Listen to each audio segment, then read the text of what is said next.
We are back on the record in the state of Arizona versus Ramon Bueno, CR 2014-149887-001. Let the record reflect the presence of counsel and the defendant. The jury is not present. The court has provided the parties with copies of the aggravating, can you believe it? The aggravating circumstance instructions, which other than the typo on the front page, parties approved the instructions. Yes, and in fairness, we've had multiple eyes looking at this, Judge. Thank you. Yes, we approve, and our apologies for not catching it. No, that's fine.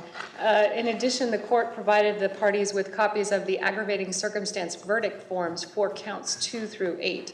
Did the state approve those verdict forms? Yes. And did the defense approve those verdict forms? We did, Your Honor. Okay. Yeah. I believe someone's trying to get your attention very quickly. I'm sorry. I'm sorry, Your Honor. That's okay. So at this time, we are ready to bring in the jury? Yes, Your Honor. Thank you. All rise for the jury.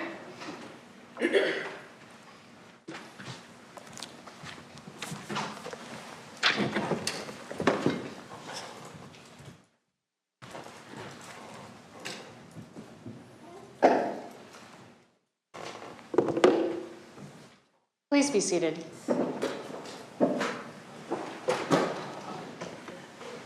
All right, at this point you are going to be handed some additional instructions for what we call the aggravating circumstance hearing.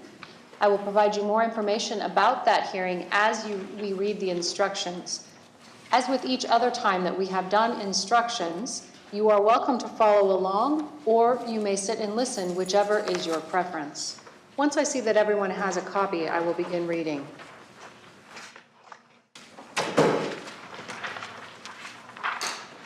Beginning on what is numbered as page 1. In the first phase of this trial, you have returned a verdict of guilty. Now we are about to begin the second phase of the trial. The state has alleged aggravating circumstances in this case. Under Arizona law, the jury must decide whether the aggravating circumstances exist. The law requires the state to prove these specific aggravating circumstances to you beyond a reasonable doubt. Based on that allegation, we are now beginning an aggravating circumstance hearing. Before evidence is presented, you must start with the presumption that the alleged aggravating circumstance is not proven. The state must present evidence to prove an aggravating circumstance beyond a reasonable doubt. If you conclude that the state has not met its burden of proof beyond a reasonable doubt, then you must find that the alleged aggravating circumstance not proven. The defendant is not required to testify or produce evidence of any kind. The decision on whether to testify or produce evidence is left to the defendant, acting with the advice of an attorney. The defendant's decision not to testify or produce evidence is not evidence of the existence of any aggravating circumstance. It is your duty as a juror to decide this case by applying these jury instructions to the facts as you determine them. You must follow these jury instructions. You may also rely on the jury instructions that were read and given to you earlier. They are the rules you should use to decide this case. It is your duty to determine what the facts are in the case by determining what actually happened. Determine the facts only from the evidence produced in court. When I say evidence, I mean the testimony of witnesses and exhibits introduced in court during the earlier trial, as well as any testimony or exhibits introduced at the aggravating circumstance hearing. You should not guess about any fact. You must not be influenced by sympathy or prejudice. You must not be concerned with any opinion that you feel I have about the facts. You, as jurors, are the sole judges of what happened.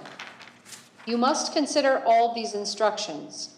Do not pick out one instruction or part of one and ignore the others.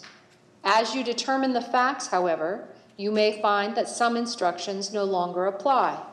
You must then consider the instructions that do apply, together with the facts as you have determined them.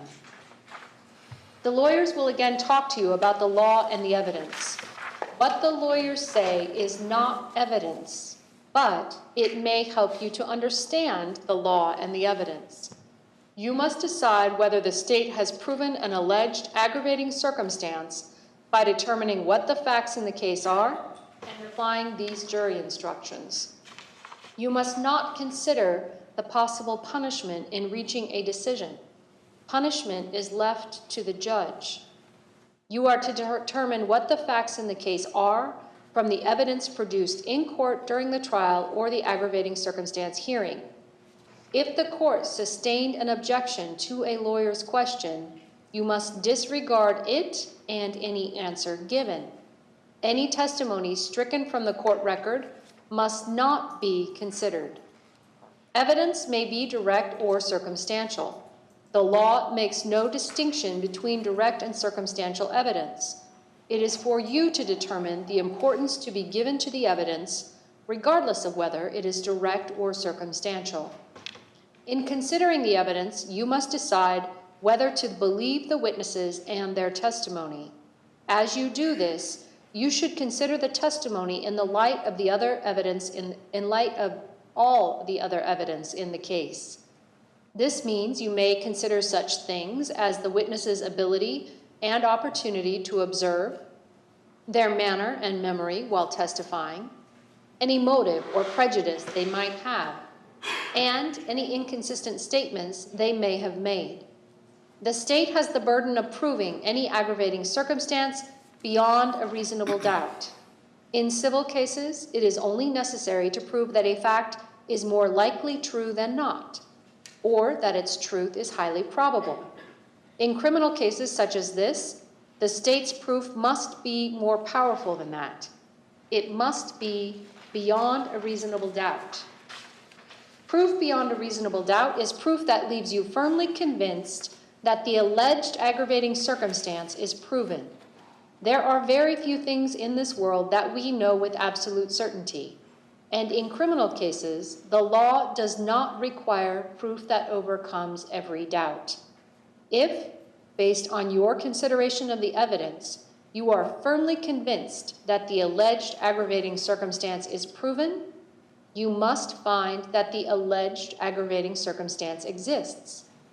If, on the other hand, you think that there is a real possibility that the alleged aggravating circumstance is not proven, you must give the defendant the benefit of the doubt and find the alleged aggravating circumstance not proven. The state has alleged the following aggravating circumstances for the counts specified. 1. The offense involved the infliction or threatened infliction of serious physical injury. Counts 2 through 8. 2. The offense involved the use, threatened use, or possession of a deadly weapon or dangerous instrument during the commission of the crime, specifically a gun. Counts 2 through 8. 3. The offense caused physical, emotional, or financial harm to the victim. Counts 2 through 8. 4. The offense was committed with the intent to promote, further, or assist any criminal conduct by a criminal street gang. Counts 2 through 8. And 5. The offense was a dangerous offense. Counts 2 through 5. The defendant has denied these allegations. The defendant's denial of these allegations means that the state must prove these allegations beyond a reasonable doubt. Each aggravating circumstance is a separate and distinct allegation. You must decide each aggravating circumstance separately on the evidence with the law applicable to it, uninfluenced by your decision on any other aggravating circumstance. You may find that the state has proved beyond a reasonable doubt all, some, or none of the aggravating circumstances. Your finding for each aggravating circumstance must be stated on the interrogatory. The state alleges that counts 2 through 5 are dangerous offenses. You must now determine whether or not any of these counts is a dangerous offense. A crime is a dangerous offense if it involved the discharge, use, or threatening exhibition of a deadly weapon or dangerous instrument. Deadly weapon means anything designed for lethal use, including a firearm. Dangerous instrument means anything that is readily capable of causing death or serious physical injury under the circumstances in which it is used, attempted to be used, or threatened to be used. The procedure for this hearing is similar to that of the trial. Each lawyer will have the opportunity to make an opening statement. This will be followed by a presentation of the evidence. Each lawyer may also present a closing argument. You will then retire to deliberate. All of you must agree before you may find an aggravating circumstance proven beyond a reasonable doubt or not proven. Your foreperson will be in charge during your deliberations and will sign the verdict form. You will be given, it says a verdict form, it should indicate you will be given 7 verdict forms on which to indicate your decision. They read as follows. Please note that these are sample verdict forms. Official verdict forms will be given to you by the bailiff in the jury room. Aggravating circumstances verdicts. We, the jury, duly impaneled and sworn in the above entitled cause, upon our oaths do find as to the alleged aggravating circumstances by the X marks below. The following form will be used for counts 2, 3, 4, and 5. Aggravating circumstances, the offense involved the infliction or threatened infliction of serious physical injury. The offense involved the use, threatened use, or possession of a deadly weapon or dangerous instrument during the commission of the crime, specifically a gun. The offense caused physical, emotional, or financial harm to the victim. The offense was committed with the intent to promote, further, or assist any criminal conduct by a criminal street gang, and the offense is a dangerous offense. There is a checkbox of unanimously proven or unanimously not proven for each alleged circumstance. For counts 6, 7, and 8, the following aggravating circumstances are listed. The offense involved the infliction or threatened infliction of serious physical injury. The offense involved the use, threatened use, or possession of a deadly weapon or dangerous instrument during the commission of the crime, specifically a gun. The offense caused physical, emotional, or financial harm to the victim.